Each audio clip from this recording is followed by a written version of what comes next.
ఈ రోజే డౌన్లోడ్ చేయండి. మీ ఫేవరెట్ షోస్ చూడండి. ఇప్పుడు నువ్వు కట్ చేయబోయే బర్త్డే కేక్ కూడా అత్తే అమ్మమ్మతో తయారు చేయించింది. టెర్రస్ మీద గ్రాండ్ గా కేక్ కటింగ్ ఏర్పాటు చేస్తుంది. అరే నిజంగా ఇదంతా మీ అత్తే చేసిందా?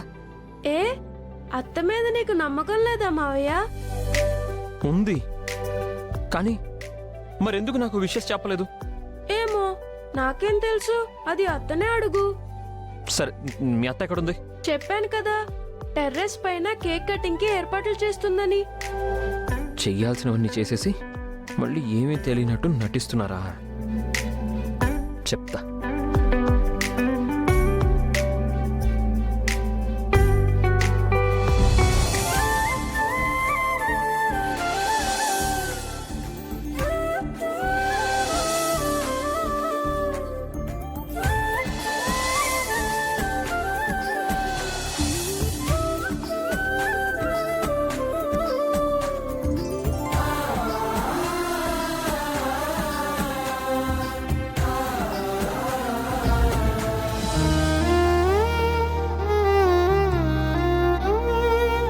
హాజీ గారు ఏం చేస్తున్నారండి? ఈరోజు మీ పుట్టినరోజు కదండి, కేక్ రెడీ చేస్తున్నాను. ఓ, ఈరోజు నా బర్త్డే అని మీకు తెలుసు అన్నమాట. ఎందుకు తెలీదండి, నిన్న మిడ్ నైట్ నుంచి మీకు అందరూ బర్త్డే విషెస్ చెప్తున్నారు కదా. అందరూ చెప్తున్నారు. ఇంట్లో వాళ్ళు, ఇరుగు పొరుగు వాళ్ళు, ఫ్రెండ్స్, హాస్పిటల్లో స్టాఫ్, ఆఖరికి ముక్కు మొహం తెలియని పేషెంట్స్ వాళ్ళ రిలేటివ్స్ కూడా నాకు విషెస్ చెప్పారండి. ఒక్క మీరు తప్ప.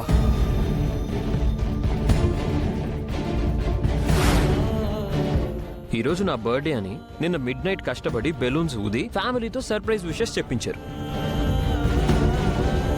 హ్యాపీ బర్త్డే రా. పుట్టినరోజు శుభాకాంక్షలు రా మనోడా. మార్నింగ్ మా అమ్మతో తలంటి స్నానం చేయించారు.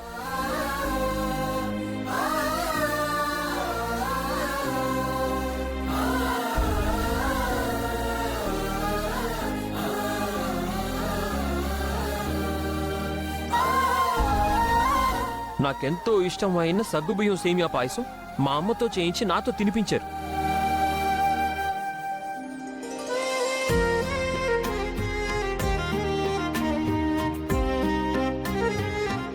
ఇప్పుడేమో కేక్ రెడీ చేస్తున్నారు. ఇన్ని చేసిన మీరు నాకెందుకండి విషెస్ చెప్పలేదు? అందరూ చెప్తున్నారు, మీరు నాకెందుకు చెప్పట్లేదు అని నేనెంత బాధపడుతున్నానో తెలుసా?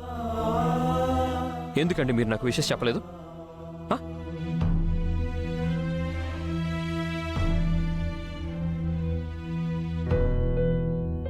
మనం పరిచయం అయినప్పటి నుంచి ఇప్పటి వరకు మన ఇద్దరం ఒక్కటిగానే ఉన్నాం.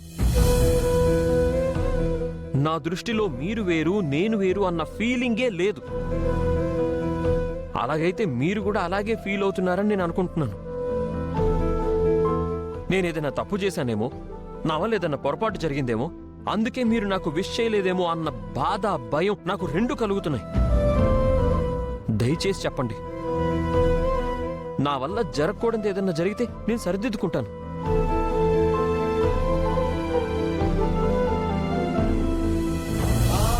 ఏంటండి, నేను ఇన్ని మాట్లాడుతుంటే మీరు మౌనంగా ఉన్నారు. నా వల్ల తప్పు జరిగి ఉంటే ఆ తప్పేంటో చెప్పండి. ఆ తప్పుగా నన్ను శిక్షించండి. నేను మీ కోపాన్నైనా భరిస్తానేమో గాని మీ మౌనాన్ని నేను భరించలేనండి, భరించలేను. ఒకప్పుడు నా బర్త్డే చాలా గ్రాండ్గా జరిగేదండి. అందరూ నాకు విషెస్ చెప్పి నాకు గిఫ్ట్స్ ఇచ్చేవాళ్ళు. నా పుట్టినరోజు ఆల్మోస్ట్ ఒక పండగలా జరిగేది. అసలు నేనేది మిస్ అయ్యేవాడిని కాదు. ఈరోజు కూడా దాదాపుగా అలాగే జరిగింది. కానీ ఈరోజు ఒక్కటే మిస్ అయింది, అది మీ విషెస్.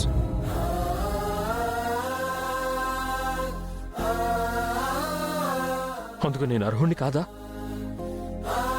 మీ విషెస్ ని అందుకునే అర్హతే నాకు లేదా?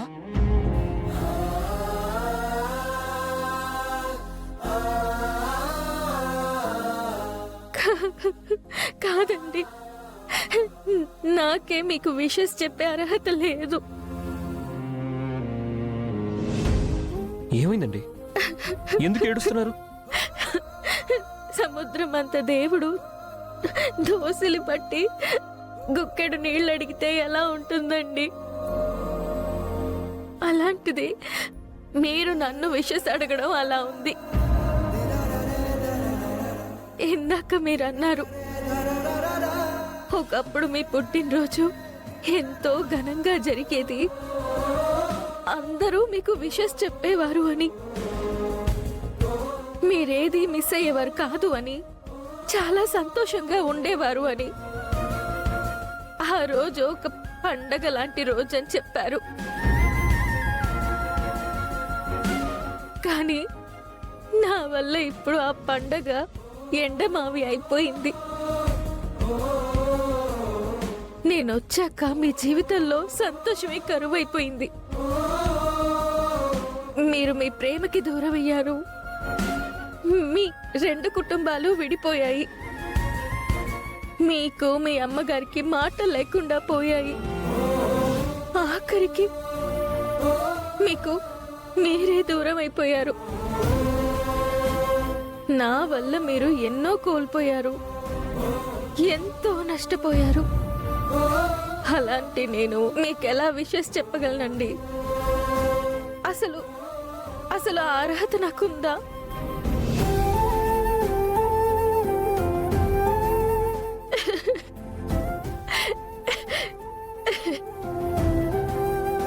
అహల్య గారు, మీ వల్ల నేనేమీ నష్టపోలేదండి. ఏది కోల్పోలేదు, బాధపడలేదు. ఇంకా చెప్పాలంటే అసలు నన్ను నేను తెలుసుకోగలిగాను, నన్ను నేను మార్చుకోగలిగాను, నన్ను నేను అభినందించుకోగలిగాను. ఒకప్పుడు నేను ఇలా ఉండేవాడిని కాదండి. నాకంటూ ఒక గమ్యం, లక్ష్యం ఏమీ ఉండేవి కావు. ఏ బాధ్యత లేకుండా హ్యాపీగా ఆకతాయిలా తిరిగేవాడిని. నా వాళ్ళు నన్ను భరించేవాళ్ళు, నా తప్పుని క్షమించేవాళ్ళు. కానీ నేనెప్పుడు మారతానా అని ఎదురు చూసేవాళ్ళు. కానీ మీరెప్పుడైతే నా లైఫ్లోకి వచ్చారో, జీవితం అంటే ఆట కాదు, ఆకతాయితనం కాదు, ఒక ఆశయంతో చేసే పోరాటం అని నాకు అర్థమైంది. ఒక లక్ష్యం పెట్టుకొని దాన్ని నిర్లక్ష్యం చేయకుండా బాధ్యతతో గమ్యం చేరాలని తెలిసింది. ఇంద్రకిచ్చిన ప్రామిస్, మీకోసం తీసుకున్న టెన్షన్ నా డెస్టినేషన్ని డిసైడ్ చేశాయి. అప్పుడే నేను మళ్ళీ పుట్టానండి. మా అమ్మ నాకు జన్మనిస్తే మీరు నాకు పునర్జన్మనిచ్చారు.